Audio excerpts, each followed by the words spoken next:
صدق رسول الله صلى الله عليه وسلم. وقال شيخنا القطب الأكبر أبو الحسن علي الشاذلي قدس الله سره العزيز: من أراد عزة الدارين فليدخل في طريقتنا هذه يوما أو يومين. صدق شيخنا. அல்லாஹு தஆலாவை புகழ்ந்து அன்னவன் நன்னபி நாயகம் ஸல்லல்லாஹு அலைஹி வஸல்லம் அன்னவர்களின் மீது அருள் பிரார்த்தனையும் ஸலவாத்தும் ஸலாமும் கூறியதன் பின்னால், அல்லாஹு தஆலாவின் நல்லடியார்களே, இறை நேசர்களே, அல்லாஹு தஆலாவின் சங்கையாளர்களே, கடந்த 8 தினங்களாக சிறப்புமிக்க இந்த இடத்திலே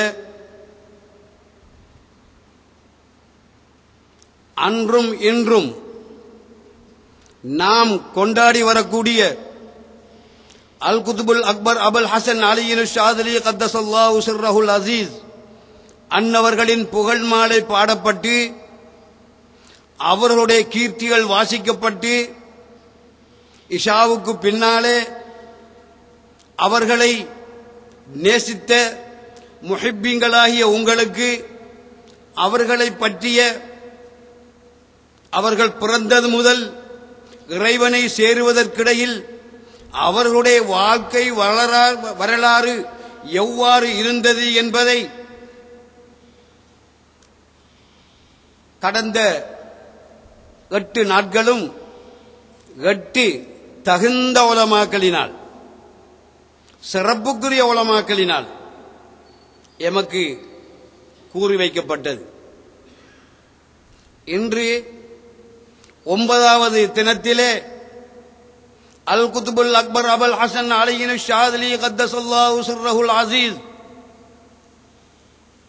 அன்னவர்களுக்கு 2வதாக ஒவ்வொரு மகனும் உலகம் முழுவதும் போற்றி புகழப்படக்கூடிய மகான் முஹம்மது இப்னுல் ஃபாசி கத்தஸல்லாஹு சிர்ரஹுல் அசீஸ் அன்னவர்களுடைய புகழ் மாலை இன்று பாடப்பட்டது.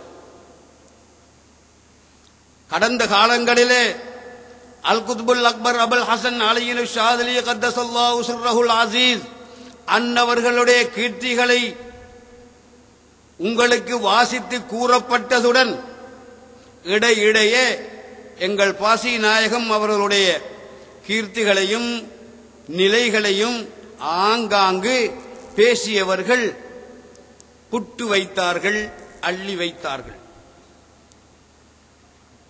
இன்று அந்த மகானுடைய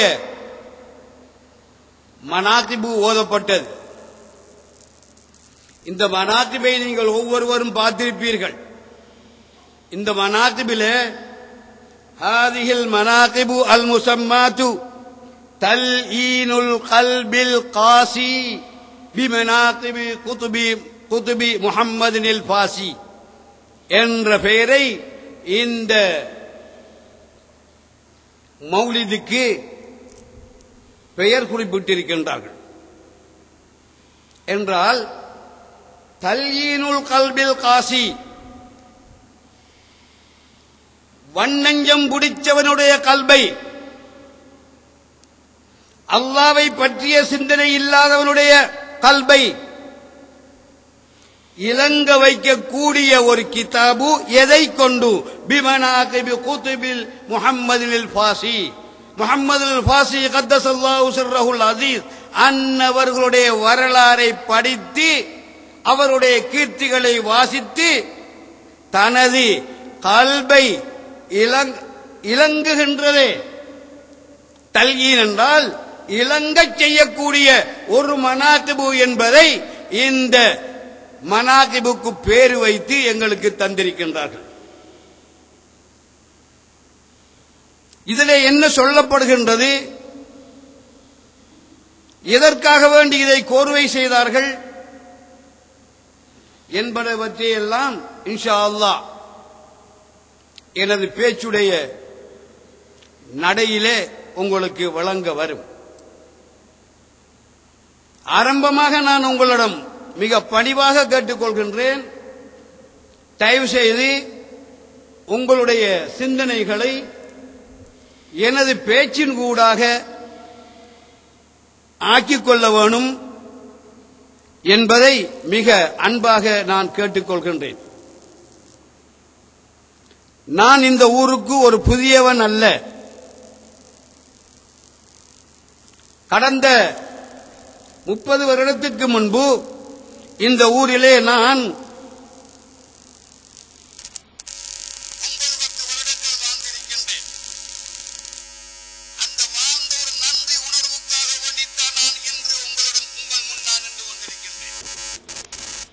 வேறு எந்த நோக்கத்துக்கும் நான் வந்தவன் என்று நீங்கள் யாரும் கருதிவிடக் கூடாது.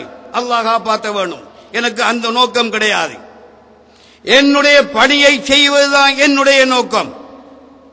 என்னுடைய பணி அல்லாஹு தஆலா எதை செஞ்சு எனக்கு செய்திருக்கின்றானோ அதை நான் உங்களுக்கு செய்வதுதான் எனது கடமையை அல்லாது வேறு உங்களை நான் ஏதோ ஒரு வகையாக நினைத்து என்னை நான் ஆளாக்கிக் கொள்ளும் நோக்கம் எனக்கு கொஞ்சமாவது சிறிதளவாவது கிடையவே கிடையாது. இதை நீங்கள் ஒவ்வொருவரும் நம்பிக்கொள்ள வேண்டும். 1970 ஆண்டு இந்த ஊரிலே நான் கால் வைக்கும் பொழுது இந்த ஊரில் இருந்த மகிமை, இந்த ஊரில் இருந்த சிறப்பு, இந்த ஊரில் இருந்த கட்டுப்பாடு, இந்த ஊரு இருந்த கண்ணியம் அவ்வளவும் எனக்கு நன்றாக தெரியும். நான் 1970 ஆண்டு இந்த ஊரிலே நான் கால் வைக்கக்கூடிய சமயத்திலே அந்த 70க்கு முந்தி வாழ்ந்தவர்கள் எவ்வாறு இந்த ஊரை நடாத்தி சென்றிருக்கின்றார்கள், எவ்வாறு இந்த ஊரை கொண்டு போயிருக்கின்றார்கள், எவ்வளவு சிறப்புக்கு இந்த ஊரை ஆக்கியிருக்கின்றார்கள் என்பதை நான் 1970 ஆண்டு இந்த ஊரிலே இருந்து கொண்டு விளங்கிக் கொண்ட ஒருவன்.